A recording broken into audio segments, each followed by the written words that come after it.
Hello, my name is Lunith, and 3 months ago, while I was hooked up to machines in the ICU, my mother sent me a text that said, "Maybe dying will make you interesting. Not, get well soon. Not, we love you." Just that. I didn't respond. But I didn't forget either. They used my illness to raise money. They used my photos for sympathy. And when I came back to life, they erased me like I was never there. No seat at the family dinner. No name in the will. No room in the house I helped pay for. They wanted me gone, so I vanished. But what happens when the daughter they erased starts keeping receipts? And what happens when silence becomes evidence? The first thing I heard wasn't the beeping. It wasn't even the nurse's voice or the shuffle of rubber soles across the linoleum floor. It was a vibration, faint, tucked somewhere beneath the thin blanket over my waist. Then, the metallic clang of my phone sliding off the edge of the hospital tray. That was what really brought me back. That and the ache in my chest every time I tried to breathe. My body felt like it had been stitched together by someone in a hurry. Tubes in my arm, an oxygen cannula in my nose, monitors strapped to me like I was about to be launched into space.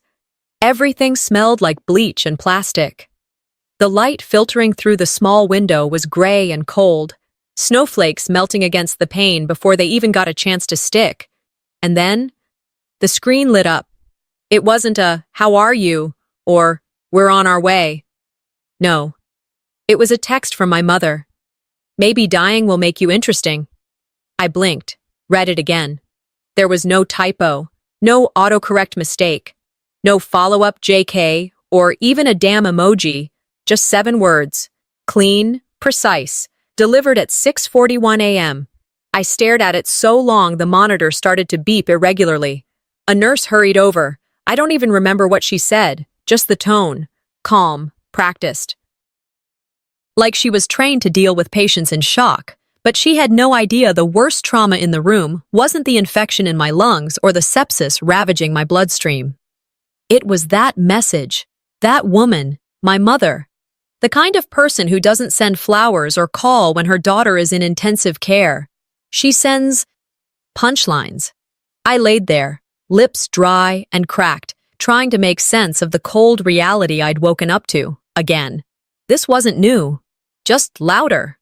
And I should have seen it coming. The last time I'd spoken to her, 2 weeks ago, she told me I needed to toughen up when I mentioned I wasn't feeling well. Maybe if you didn't baby yourself all the time, you wouldn't get sick. I had nodded, mumbled something about needing to lie down, and hung up. Growing up, I was the afterthought. The youngest, the quietest, the most disposable, the family mascot. Until I stopped performing. Until I started setting boundaries. That's when I went from her sunshine girl to the ungrateful one. You'd think almost dying would earn me a temporary pass. But no, I got a text that sounded like it was spit through a smirk. The nurse came back. She adjusted something on the IV and asked if I wanted her to contact anyone for me. "No one's coming," I rasped. "They're busy." She gave me a look. Not pity. Something closer to disappointment, as if I had chosen this. As if I hadn't begged, pleaded, paid bills, showed up for birthdays I wasn't even invited to, funded college classes I was never thanked for. That's when she walked in. The nurse I hadn't seen earlier. She had soft brown skin, curly hair pulled into a loose bun, and eyes that didn't flinch. "Lunith," she said. "You probably don't remember me, but we went to high school together." I blinked, took a second. "Rowan?" She smiled, and I saw it. That same quiet confidence she used to carry, even when kids called her trailer trash in the hallway, even when my mom refused to let me invite her to my birthday because she wasn't our kind of people. Now here she was, standing next to my bed, clipboard in hand, saving lives. She looked down at my chart, then back up at me. "You shouldn't have to almost die to be noticed." I didn't respond. My throat was raw, and even if it wasn't, I had nothing clever to say. She sat down beside me. "No one's here for you?" I shook my head. "Not surprising," she muttered. "Some families only show up when there's a camera, or an inheritance." That made me want to laugh. I didn't, but I wanted to. We talked for a few minutes.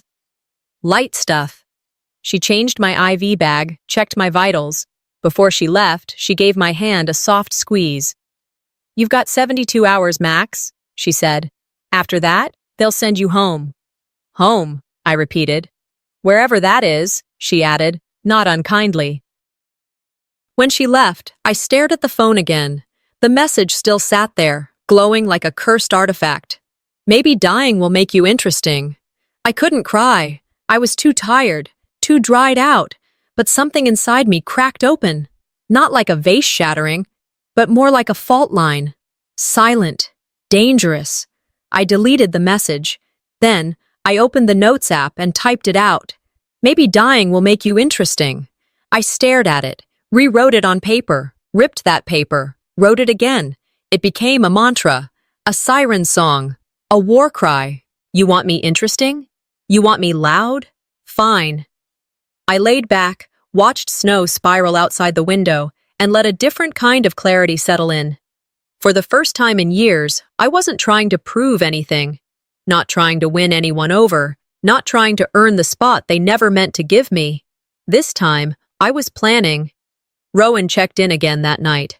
She brought tea, though I wasn't supposed to drink much. She whispered it was herbal. "Don't snitch," she winked. I smiled, just a little. It felt foreign. We didn't talk much, just enough. Before she left, she said, "You've got a choice. You can go home, or you can go forward." I didn't have to think about it. "I've already decided." I turned off my phone. I closed the laptop lid, but I didn't move right away. There was something heavy in my chest. Not from the infection this time, but from clarity. The kind that doesn't burn or stab, but sits inside you like a weight you know will never truly lift. The kind of clarity that means there's no going back. By the time the nurse came in to check my vitals, I had already signed the discharge forms. No one came to pick me up. No balloons, no flowers, no mother crying in relief at the end of my hospital bed. Just a hospital-issued paper bag with a spare inhaler, 2 folded prescriptions, and my phone charger tangled around my wrist like a tourniquet I'd forgotten to take off. Outside, the sky was a pale smear of white. A few snowflakes clung to the corners of the glass doors. I walked slowly, each step reminding my body that it still belonged to me. The city bus stop wasn't far, but the wind cut through my coat like it hadn't gotten the memo I was already bruised. When I climbed into the bus, the driver gave me a quick glance but said nothing. I sank into a window seat, the plastic cold against my back. Across from me, a young mother held her daughter close, both bundled in matching knit scarves. The little girl was giggling about something, eyes wide and unafraid. I watched them for a moment too long, and when the mother noticed, she smiled politely and pulled the child closer.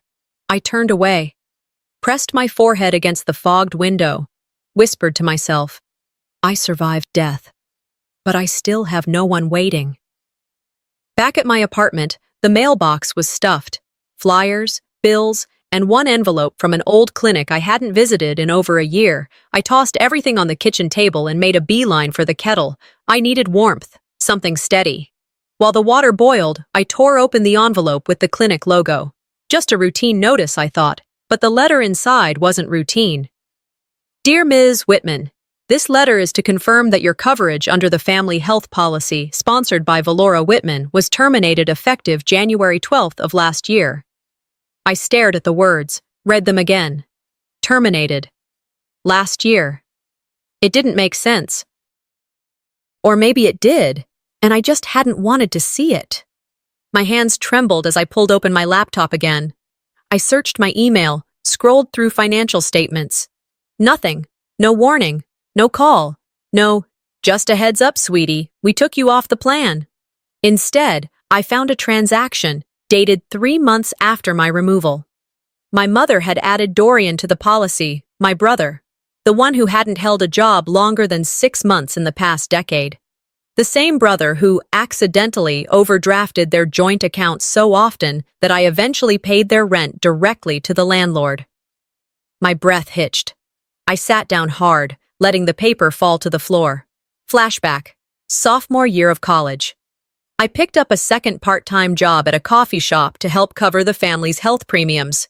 Seraphine had dental surgery. Zinnia had that expensive allergy panel. Dorian? I don't even remember what it was. Something about back pain from gaming too long. Back then, I thought it meant something, that I was the glue holding us together, that maybe, just maybe, they'd finally see me. Now I realized what I had really been, convenient. I left the letter on the table and wandered into the living room. My phone buzzed again. I grabbed it, half expecting another medical bill or spam offer. But no, it was a Facebook notification. Seraphine had tagged Valora and Zinnia in a post. The photo was polished, clearly taken by a professional. The three of them stood in front of a fireplace, champagne flutes in hand, dressed in coordinated tones of beige and gold. Valora wore pearls. Seraphine had on the green dress I left at Mom's house the year I moved out. The caption? Our strong daughters, women who carry the family name with grace. I stared at it. Not one tag for me, not one mention. Someone had even commented, "Where's the youngest one?" No reply. I didn't cry. Not this time. Instead, I took a screenshot. Then I opened a folder I hadn't touched in a long time, one labeled Exhibits, Phase 1. Inside were old payment receipts, family group messages, forwarded thank you notes I'd sent and never gotten responses to. I dropped the photo in and renamed the file.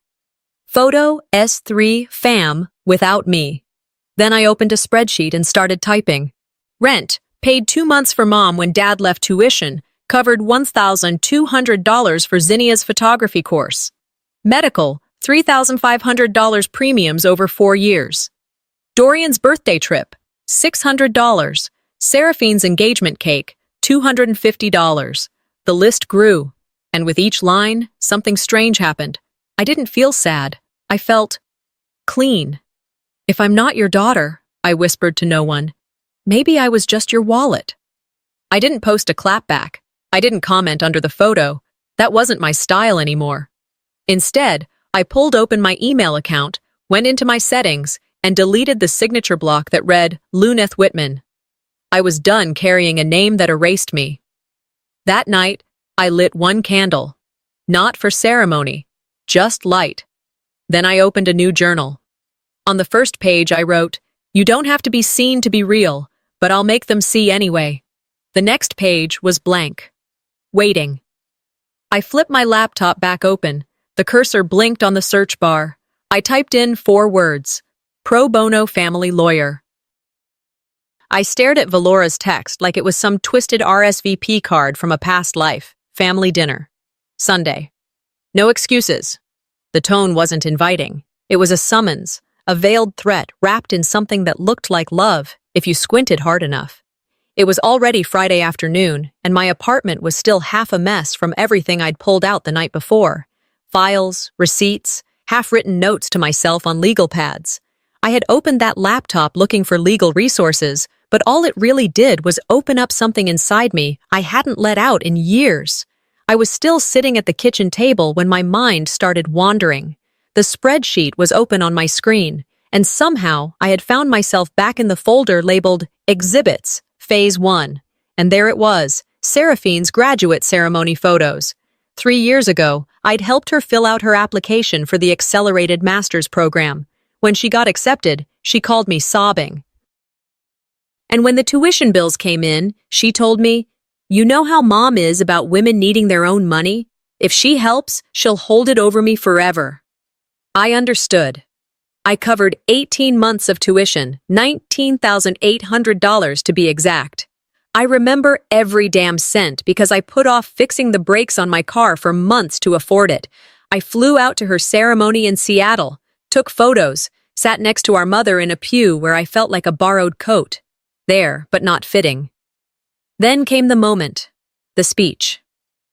Seraphine stood on that stage with her perfect curls and perfect posture and said, "I owe everything to the women who raised me, especially Mom, for teaching me the importance of resilience." That was it. No wink, no hidden code, just a clean erasure. I clapped. My hands stung. And when I looked at Valora beside me, she just nodded like the queen of a parade, waving at strangers. My throat tightened just remembering it. I minimized the folder and stood up. I needed air. I grabbed my coat and stepped outside.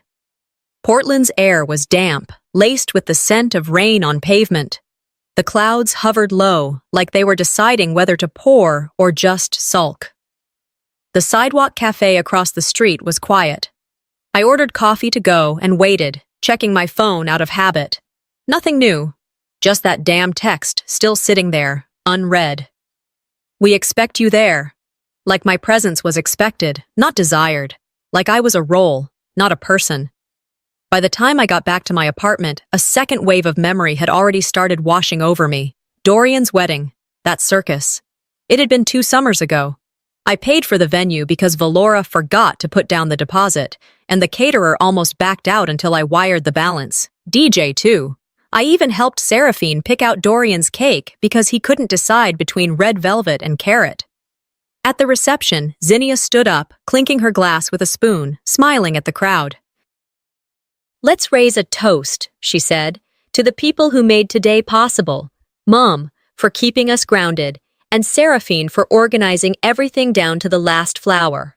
The crowd cheered. I drank champagne in silence. No one mentioned I paid for the damn thing. Later that night, Valora found me on the balcony. She handed me a glass of white wine like it was a reward and said, "Real generosity is quiet, sweetie. That's how you know it's genuine." I smiled, the kind of smile you wear when your molars ache from holding back. Back in the present, I sat down and opened a new document. I started typing out everything I had ever paid for in that family. But this time, I added columns: date, amount, who benefited, and who got credit. The pattern became obvious. I gave, they took, they erased. And now they wanted me at dinner? As if on cue, the buzzer rang downstairs. I glanced at the intercom. No one had said they were coming. I buzzed them in, half curious, half dreading. A package sat at my door when I opened it. Brown craft paper, no return address. Inside, a letter written in neat cursive, blue ink, faint lavender perfume, unmistakably Aunt Thora. She was Valora's younger sister. The only one who ever sent me a birthday card without it being a group signature. The letter read, "Luneth, I've watched for years. We all have. You weren't imagining it. Your mother resented you because you made her look bad, by surviving more than she ever did, by not crumbling the way she hoped you would. She saw your strength and mistook it for rebellion. And we let her, because we were afraid of being shut out like you were, of becoming the enemy. I don't expect you to forgive us, but I needed you to know you were never invisible. Just inconvenient. And that's on us. Thora." I sat with that letter for a long time, not because it shocked me, but because it confirmed what I had never said out loud. I folded it, placed it in the same folder as the graduate speech photos and the wedding toast video. I renamed the folder, Exhibits, Family Pattern. After a while, I opened the spreadsheet again. This time, I color-coded the columns. Green for what I gave, red for what was taken, gray for what was ignored, black for what was stolen. "You can't gaslight math," I whispered. I clicked Save and leaned back in my chair. Then, I opened a new folder on my desktop, labeled it Phase 2, Contingency Legal. 1 document, 1 email. Subject line, Pro Bono Family Rights Lawyer Inquiry. I hovered for a second, then clicked Send. Before I could even close the browser, my phone buzzed. It was from Valora. "Family dinner Sunday. We expect you there. No excuses." Not an invitation, a command. I stared at it, then at my screen, then back again. They still thought they had the right to summon me. They still believed I would come running, but they'd forgotten one thing. The forgotten never forget. By the time Sunday rolled around, I had packed my overnight bag twice and unpacked it 3 times. I wasn't sure why I kept bothering. I wasn't staying at the house, and I had no illusions about being welcomed like a daughter returning home. But habit has a strange way of lingering, like muscle memory from a time when I still thought love could be earned. The flight to Bozeman landed just after 3 in the afternoon. Cold air slapped me in the face as I stepped onto the jet bridge, but it wasn't the weather that made me shiver. It was the memory of walking into that house one too many times, hoping this time might be different. This time they might see me. A rental car, and 20 silent minutes later, I pulled up to the family home. The siding was the same pale green I remembered, though faded and curling at the edges. The welcome mat still had that coffee stain from when Seraphine's ex spilled his cup and no one ever bothered to clean it properly. Even the same wreath from 2 Christmases ago still clung to the door, faded berries drooping like they knew they'd been forgotten. I stood at the edge of the walkway for a moment, debating whether to turn around and drive straight to a hotel. But I'd come this far, and they were the ones who invited me. Inside, the air smelled like lemon pledge and tension. The fireplace was lit, logs crackling like someone had ordered ambiance. The living room looked like a set from a catalog, carefully arranged, emotionally vacant.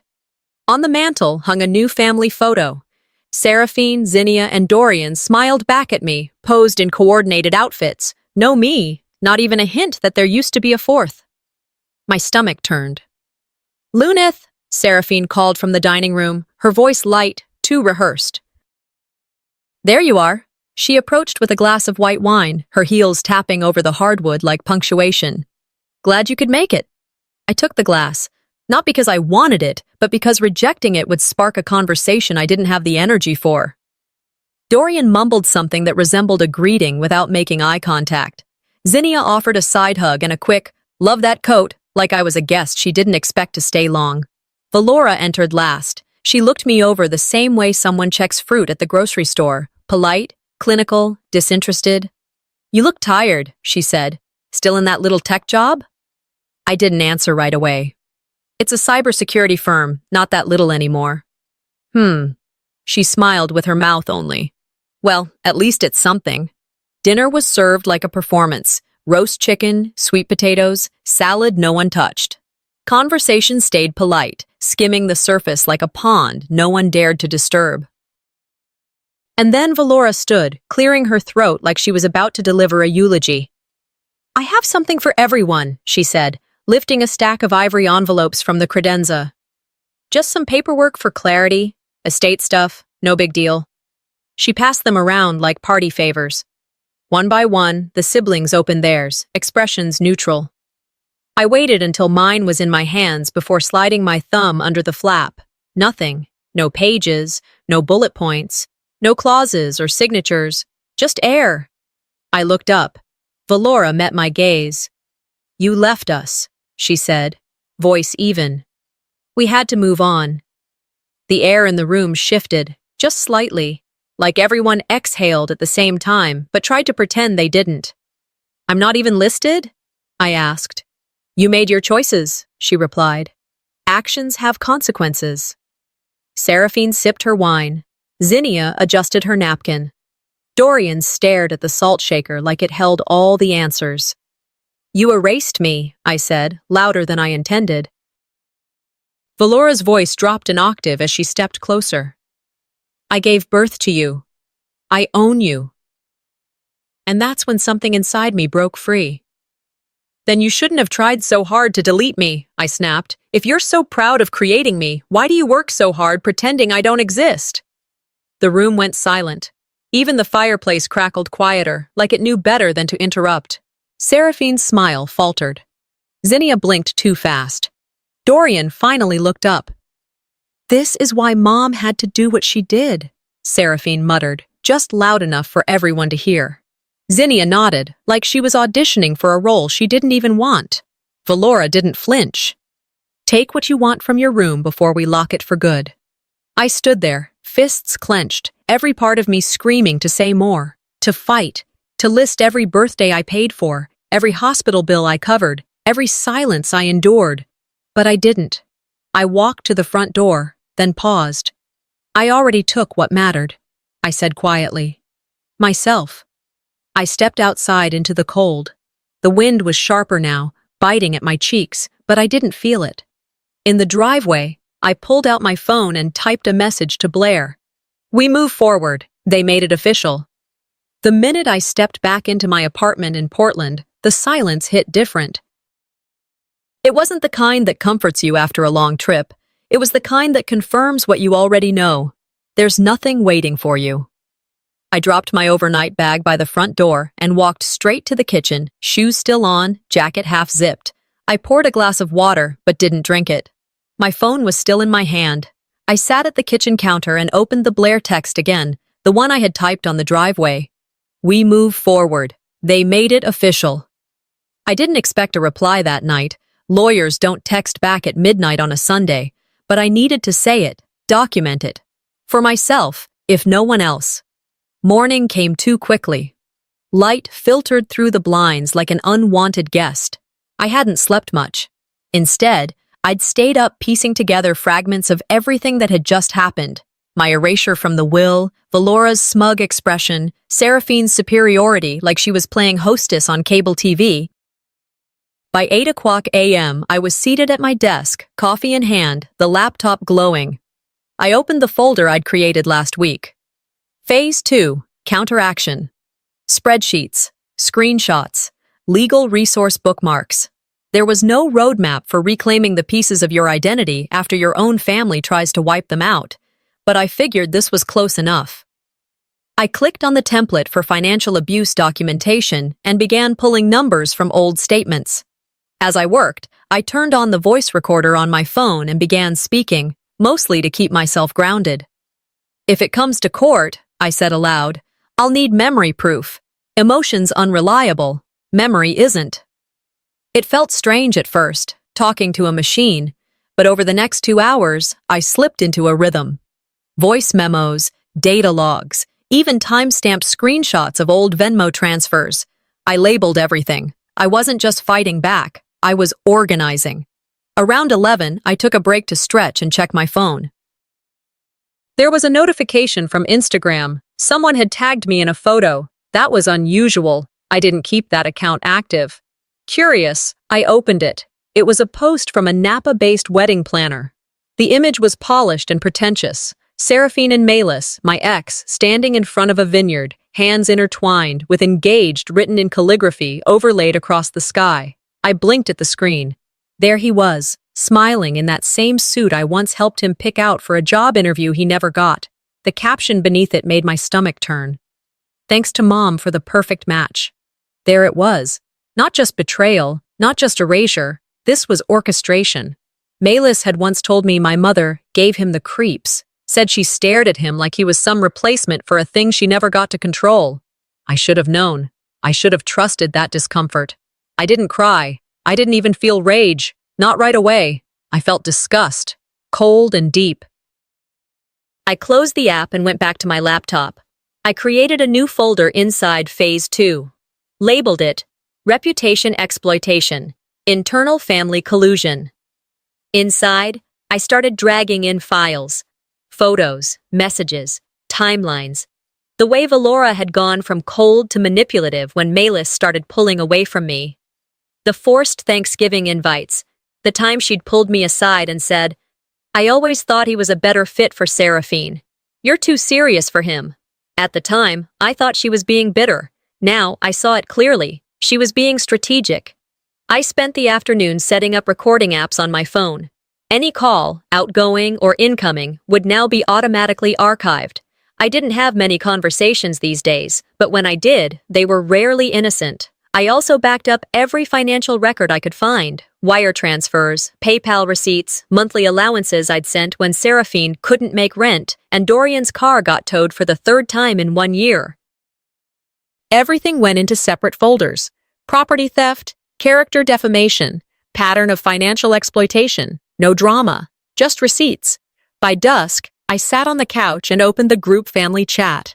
The same one that had sat dormant most of the year, except when Valora sent out birthday reminders or forwarded funny political memes no one laughed at. I typed, Hey, just a heads up, I'll be disconnecting from all financial ties next week. Plan accordingly. Then I hit send. No one responded. But within 2 hours, Zinnia posted a story on her Instagram. Some people forget who helped them become anything. Subtle, classy, petty. I laughed, not because it was funny, but because it was so predictable. This was how they operated. Hide behind suggestion, never speak the truth directly. That way, they could always deny it when called out. I spent the rest of the evening recording a private video of myself. "Hi," I said to the camera, no makeup, sweatshirt on, hair pulled back. "This is for legal backup, time-stamped, no edits." I took a breath. I'm not crazy, I was erased. And now, I'm reconstructing the truth, not for vengeance, for accuracy, for protection. I paused, then looked into the lens again. If anything happens to me, my phone, my accounts, my apartment, check this folder first. I uploaded the file to a secure cloud drive. One shared contact, Blair. I was about to close my laptop for the night when a new email came in. No sender, no subject. I hovered over it for a moment. Something about it felt off. I clicked it open, black text on a white background. "You better stop, or we'll ruin you harder." I didn't sleep that night. The message sat in my inbox like a shadow. 5 words, no name, no context, no warmth, just a threat. "You better stop, or we'll ruin you harder." I didn't forward it to Blair right away. Not yet. I needed to sit with it first. Let it marinate in the pit of my stomach, turn over every word until it didn't feel like fire anymore. Just data, a file, another exhibit. The next morning, I woke up earlier than usual. I skipped coffee, skipped the news. I opened my laptop and did what I always do when something hurts. I went looking for the source. I ran the message through a metadata checker. The IP was masked. Whoever sent it knew just enough to cover their tracks, but not enough to shake me. I wasn't rattled. I was resolved. A few hours later, while organizing the growing folders of legal evidence, my phone pinged with a message from a friend I hadn't spoken to in over a year. "Hey, is everything okay? I saw your GoFundMe page. I didn't know things were still that bad." I blinked at the message, then again, then I opened the browser. It took one search, just one. GoFundMe. My name, my face. There it was, front and center, my photo in a hospital bed, pale and wired to machines. Caption: "Help Lunith recover from her devastating illness. Ongoing costs, therapy, support her brave journey." The profile was listed under the name Valora Whitman. The organizer? My mother. There were updates too, each more dramatic than the last. Still can't walk. Needing long-term care. Fighting for her life every day. I wasn't in a wheelchair. I wasn't incapacitated. I had been back at work part-time for over a month. But apparently, Valora had raised over $6,200 on the back of my image and my silence. The violation didn't hit like a scream. It was quieter than that, more surgical. I read every line of every update, fingers cold on the keyboard. Every dollar donated, every sympathetic comment from strangers who believed the story. I screenshotted everything, every update, every donation name, every time Valora called herself the devoted caregiver. I wasn't furious, not in the way they probably expected. I wasn't crying. I wasn't calling. I was calculating. I picked up the phone and called Blair. "We're moving forward with the fraud case," I said flatly. She didn't ask why. She didn't need to. "I'm drafting the cease and desist letter now," she said. "Do you want it served personally or by mail?" "Both," I replied. "And I want it sent to the board of directors at her charity, too. They should know who they're working with." "That's fair," Blair said. "Send me everything. Screenshots, timestamps, donation logs." "I'm already on it." I spent the next 2 hours downloading the comments. One from an old neighbor. "Valora, you're a saint. What would Lunith do without you?" Another from one of Valora's bridge club friends. "She always spoke so highly of her mother. This breaks my heart. They were building her a pedestal with my blood, and they thought I wouldn't notice?" That evening, as I was prepping the document bundle for Blair, my phone buzzed again. This time, it was Zinnia. "You're being dramatic," the message read. "It's just a fundraiser. She was worried about you." I didn't reply. 5 minutes later, Seraphine posted on Instagram. A black square. White text overlaid. "Some people live to destroy, not to forgive." I took a screenshot, added it to the folder labeled Public Narrative Manipulation. Dorian, as usual, remained silent. Then came the email. From Valora. Subject: Love no greeting, no formatting, just this. It's not fraud, it's love. You'll thank me when the bills come. I stared at it for a full minute before forwarding it to Blair. No response needed. Later that night, I pulled on a hoodie and walked 4 blocks to the nearest mailbox. In my hands, 2 large envelopes, one addressed to Valora directly, the other to the board of her nonprofit. Both contained cease and desist notices. Both outlined the statutes violated. Both were notarized and time-stamped. I dropped them in the box and kept walking. The air was cool, and the streetlights cast long shadows on the sidewalk. There was a weight on my chest, but it wasn't fear. It was the kind of weight that comes with knowing you've stopped waiting for someone else to do the right thing. Back at home, I sat at my desk and opened a new document, a draft of my statement. Not for social media, not for them, for me, for the record, for when people start asking why I did what I did. Before I could even finish the opening paragraph, an email popped up. Subject line: We heard about your story. Would you like to tell it? No name, no sender I recognized, just a hyperlink to a podcast that focused on unheard women's stories. They had thousands of followers. Multiple episodes went viral. I didn't click the link, not yet, but I didn't delete it either. I didn't answer the podcast invitation right away. I read the subject line again and again, letting the words linger in my mind like a dare. We heard about your story. Would you like to tell it? There was no pitch, no marketing lingo or PR bait, just a simple question. By noon the next day, I'd read it enough times to know the answer was yes, but on my terms. That afternoon, I met with the podcast producer Ava in a modest studio tucked behind a bookstore in downtown Portland. She was younger than I expected, but with a calm presence that immediately put me at ease.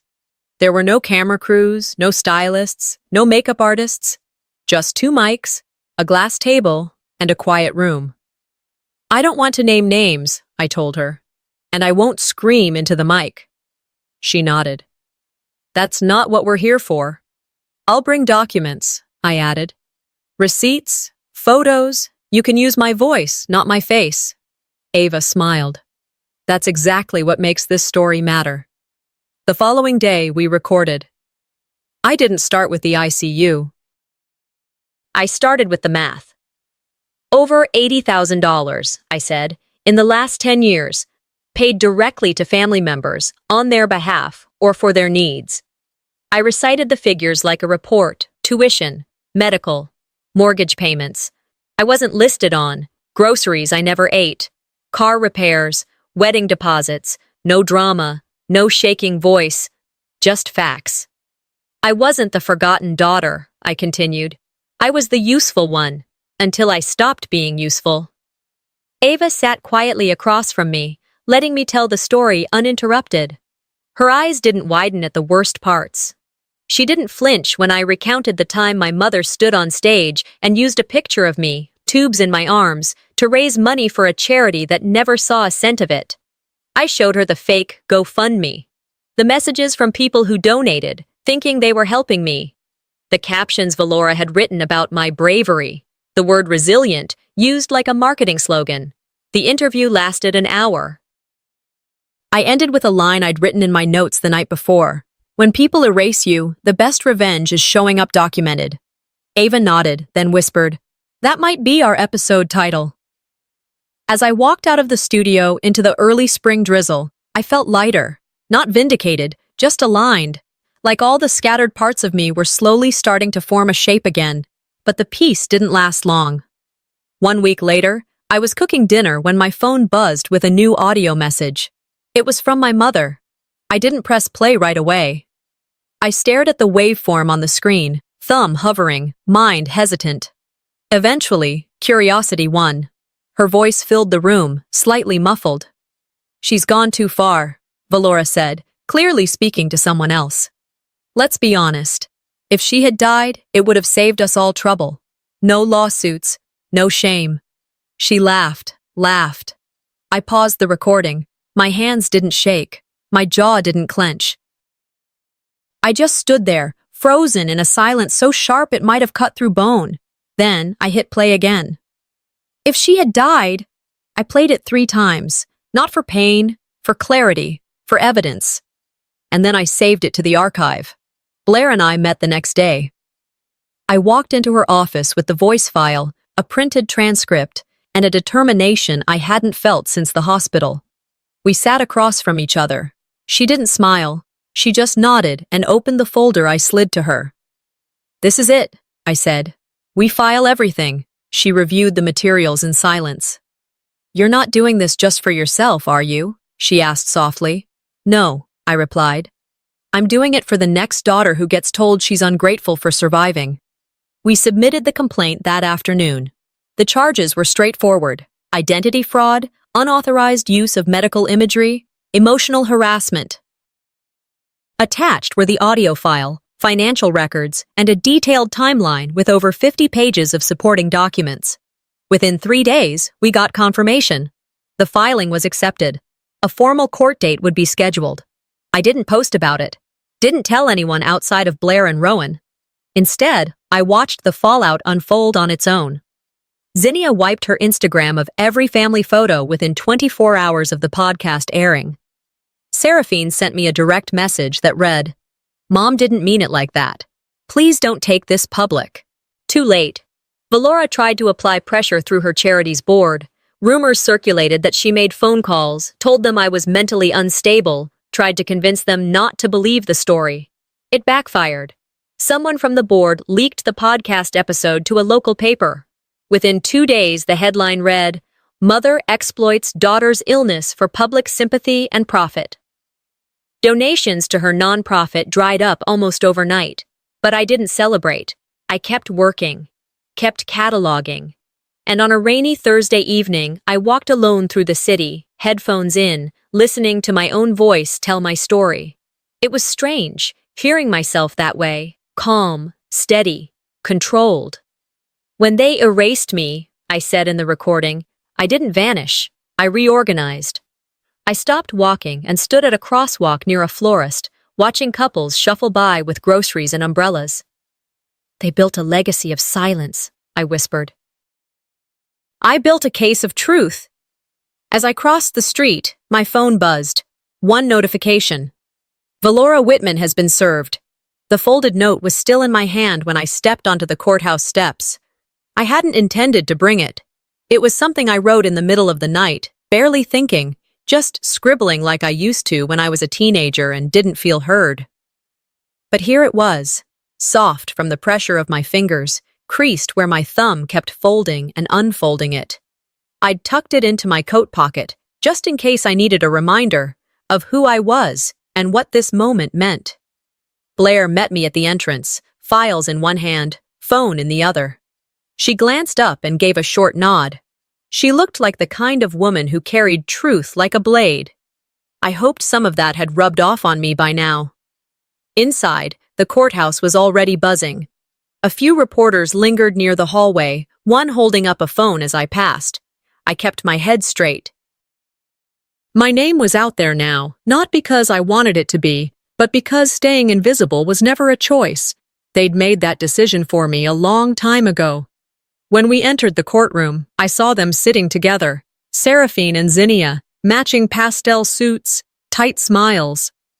Seraphine glanced my way, then looked down at her tablet.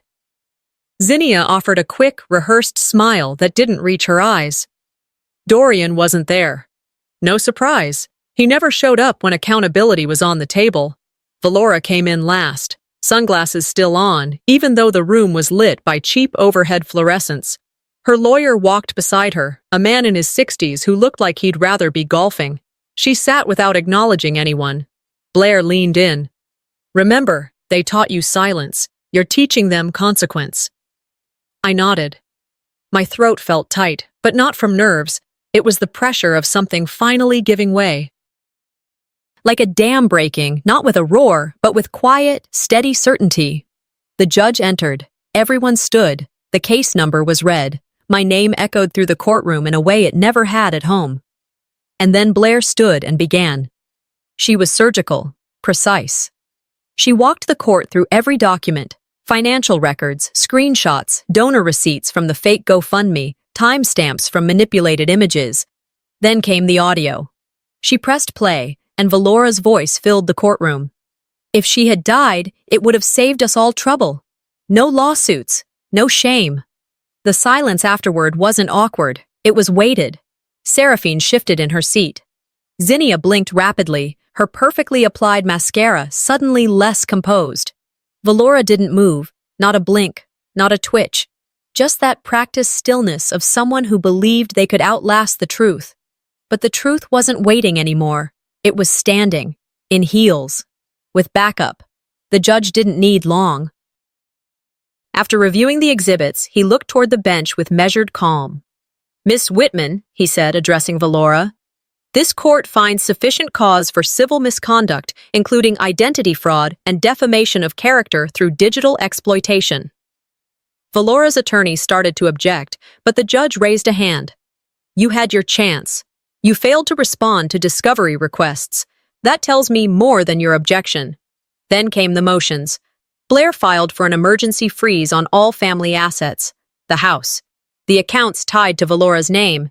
Even the property in Arizona I hadn't known about until 3 days ago. She also filed a motion to reverse property transfers, including the house I'd helped fund years ago. She moved for immediate removal of Valora from her position on the charity board, citing ethical violation. The judge approved every motion, one gavel strike, just one. That sound was louder than every scream I'd ever swallowed. When it was over, the judge turned to Valora. "You are hereby ordered to issue both written and verbal public apologies, which will be recorded, transcribed, and archived. You may proceed." Valora stood. Her lawyer handed her a sheet of paper. She didn't unfold it for a moment. She just stared at the judge. Then, with the mechanical grace of someone reading an unfamiliar language, she began. "I misrepresented my daughter. I used her image without consent. I damaged her reputation. I accept full responsibility." No pause, no hesitation, just recitation. Her voice was even. Her hands didn't shake. And yet, the room changed. No one clapped. No one gasped. But the air itself felt different. Denser. I didn't smile. I didn't nod in victory. I simply breathed.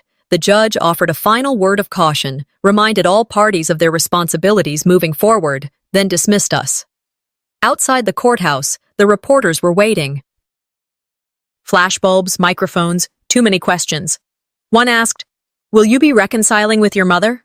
I stopped walking. "Reconciliation isn't a reunion," I said. "It's accountability." No further comment. That night, after the flight back to Portland, I found myself walking one more time through Bozeman, virtually. I opened the real estate site and searched the address. The house was now listed as pending litigation. I opened the old photo of the front porch, the chipped paint, the worn wreath, the mat that never got cleaned. Then I took out the note I'd written days earlier, the one I had folded and carried to court. "You had my silence. Now I have the rest." I drove back to that house one last time, parked quietly, walked up the porch like I had so many times before. But this time, I didn't knock. I didn't ask to come in. I slipped the note under the door, stood there for a moment, and walked away. I didn't look back. The front door clicked shut behind me with a soft finality. I stood on the porch a second longer than I needed to, listening. Not for footsteps or voices, but for the echo of something I wasn't sure I believed in yet. Peace. It didn't roar in. It didn't parade. It simply arrived. Quiet, like dusk settling over familiar pavement. Back in Portland, spring had begun creeping up the edges of my life. Morning light stretched longer now, and I'd found myself opening the windows more often, not because the air was warm, but because I was learning how to breathe differently. Cooper, my golden retriever, greeted me with his usual tail-thumping enthusiasm when I walked into the house that afternoon. He carried one of his plush toys in his mouth, as if to remind me we didn't have to carry the heavy stuff all the time. From the living room, I heard the soft hum of a cartoon. In the center of the rug sat Hope, barefoot, legs crossed, a trail of crayons spilling across paper. She looked up, the corners of her lips curving into a smile that always caught me off guard. "You're back," she said. I nodded. "I told you I'd be home before dinner." She held up her drawing. "This one's us. 3 stick figures. One tall, one medium-sized with ears, Cooper, obviously, and one with a sun over her head. Why am I glowing? I asked, crouching beside her. She shrugged. Because you fixed stuff. I didn't know what to say to that, so I kissed the top of her head and let the moment linger. Later that evening, after Hope went to bed, I stood in the doorway of what had become my office. The shelves were mostly filled now. Books I loved, some I wrote in, a few small framed photos. One was of Hope, with a chocolate-smeared grin. Another was me and Cooper at the coast. The third was blank. A place left open, not for family, not for what was lost, but for something I'd build on my terms. 3 months had passed since the court ruling. 3 months since Valora had read her public apology like it was a grocery list. 3 months since the headlines faded, the social media buzz died down, and everyone else moved on. But I hadn't. Not in the way they assumed. I didn't stew. I didn't seek revenge. I repurposed. The transfer of property was finalized just a few weeks after the court decision.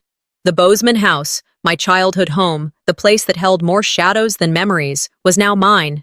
But I didn't claim it for nostalgia. I claimed it for purpose. The Solace House. That's what I called it. It wasn't flashy. No ribbon-cutting ceremony. No press coverage.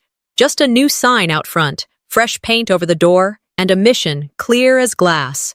For daughters erased before they could speak. We installed bunk beds in my old bedroom. Donated dressers filled the other rooms. Volunteers helped convert the basement into a counseling space. There was a reading nook, a community kitchen. The first week, we welcomed 3 women. The second week, 5. Every time I walked through those halls, I remembered what it felt like to be silent in your own home. I never wanted another woman to feel that way again. One quiet Thursday, I returned home from the shelter to find a small package on my doorstep. The handwriting on the envelope was instantly familiar. Aunt Thora. Inside, a single piece of stationery. The same powder blue she always used. Her cursive, steady as always. Luneth. Forgiveness is not approval. It's permission. To live without their weight. You've earned every breath you take now. Every one of them. You don't owe anyone a version of yourself that bleeds just to make them feel clean. Live well. That's the only apology they'll never know how to give. Love, Thora.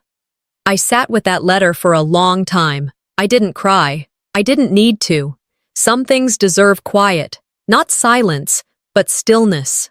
I folded the letter and placed it in my desk drawer beside the adoption paperwork I was still waiting to finalize. Hope's caseworker had already noted the progress. We were a stable household.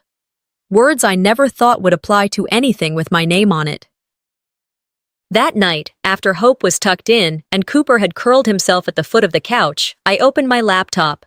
There, staring back at me, was the folder labeled Phase 2, Counteraction. I hovered over it, and then, slowly, I clicked delete. It didn't feel like loss. It felt like release. In its place, I created a new folder, Hope's Adventures. The first file I saved was a scan of her drawing from that morning, the one where I was glowing. The second was a photo I took later that week, Hope and Cooper running through the wildflowers behind the shelter, wind in their hair, sun on their faces, no legacy of pain trailing behind them, just joy, present and honest. Later, I opened my journal, an old habit I'd picked back up, and wrote a single line. I didn't die, but I did disappear, and then I chose to be found. As I closed the book, the voice that once haunted me whispered from some dusty corner of memory, "Maybe dying will make you interesting." I smiled. Interesting isn't what they remember, it's who you become when they forget you. Sometimes the hardest battles aren't fought in courtrooms or through arguments. They're fought in silence, in walking away, and in choosing to heal instead of retaliate. This story wasn't about revenge, it was about reclaiming worth, even when your own family tries to bury it. What would you do if someone you trusted tried to erase you? Let me know in the comments, and don't forget to subscribe if you want more true stories like this, where survival isn't the end, it's just the beginning.